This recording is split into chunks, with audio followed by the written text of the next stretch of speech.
Hello friends, welcome to Rathi's kitchen. நான் உங்கள் ஏமா பேசுகிறேன். இன்றைக்கி நம்ம சேனலில் ஹோட்டல் ஸ்டைலில் கார சட்னி வீட்டில் சுலபமாக எப்படி செய்யலான்னு தான் பார்க்க போகிறோம். ஃப்ரெண்ட்ஸ், இந்த மெத்தடில் கார சட்னி செஞ்சு பாருங்கள். ஹோட்டலில் கிடைக்கிற டேஸ்ட்டில் அப்படியே நமக்கு வீட்டில் சுலபமாக செஞ்சிடலாம். இந்த ரெசிபி எப்படி செய்யலான்னு வீடியோக்குள்ளே போய் பார்க்குறதுக்கு முன்னாடி நம்ம சேனலை இப்போ தான் முதன்முறையாக பார்க்குறீங்கன்னா சப்ஸ்கிரைப் பண்ணிவிட்டு கூட பெல் ஐக்கனை கிளிக் பண்ணிவிட்டு பாருங்கள் ஃப்ரெண்ட்ஸ். இப்போ வாங்க வீடியோக்குள்ளே போகலாம்.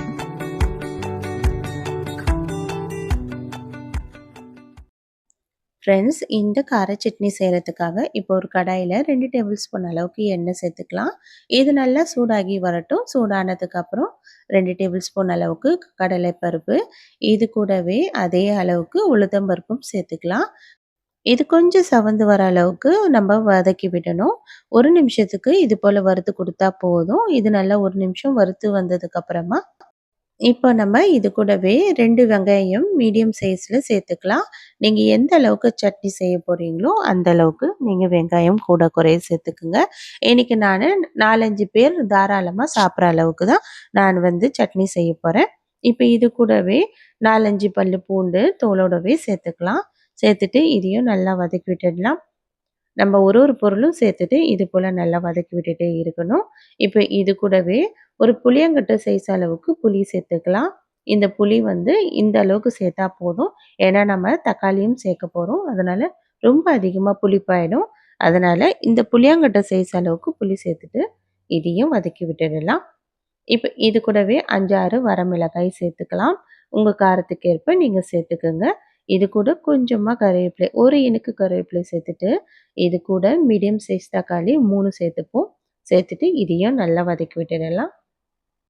இதெல்லாம் நல்லா வதங்கி வரத்துக்காக இதுக்கு தேவையான அளவுக்கு உப்பு இப்போவே சேர்த்துடுறேன்.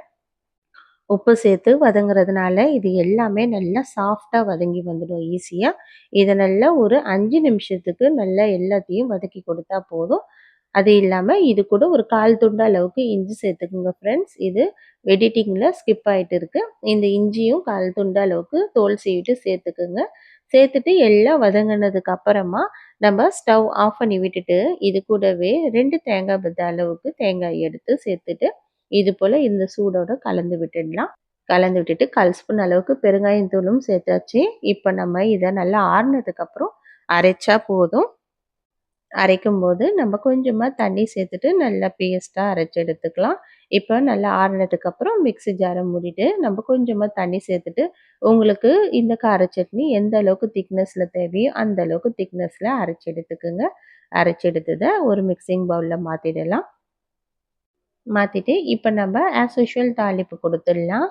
எண்ணெய் ஊற்றி நம்ம கடுகு, சீரகம் 1/4 ஸ்பூன் சேர்த்துட்டு கொஞ்சமாக கருவேப்பிலை சேர்த்துட்டு நல்லா பொரிஞ்சோடனே இப்போ நம்ம இந்த சட்னியில் சேர்த்துடலாம். அவ்வளோதான், நல்ல டேஸ்டியான கார சட்னி நமக்கு ரெடி ஆகிடுச்சு. நீங்கள் வீட்டில் கார சட்னி செஞ்சீங்களா? இந்த மெத்தடில் செஞ்சு பாருங்கள் ஒரு முறை. ரொம்ப டேஸ்டியாக இருக்கும். ஹோட்டலில் கிடைக்கிற அதே டேஸ்ட்டை நமக்கு வீட்லேயே ரொம்ப டேஸ்டியான கார சட்னி ரெடி. எவ்வளோ சுலபமான ரெசிபியில் ஃப்ரெண்ட்ஸ், பிகினர்ஸ் கூட இந்த ரெசிபியை ட்ரை பண்ணி பாருங்கள். ரொம்ப டேஸ்டியான கார சட்னி நீங்களும் ரெடி பண்ணிடலாம். ட்ரை பண்ணி பார்த்துட்டு எப்படி இருக்குன்னு கமெண்ட் பண்ணுங்கள். இந்த வீடியோ பிடிச்சிருந்தால் லைக் பண்ணுங்கள். தேங்க்யூ.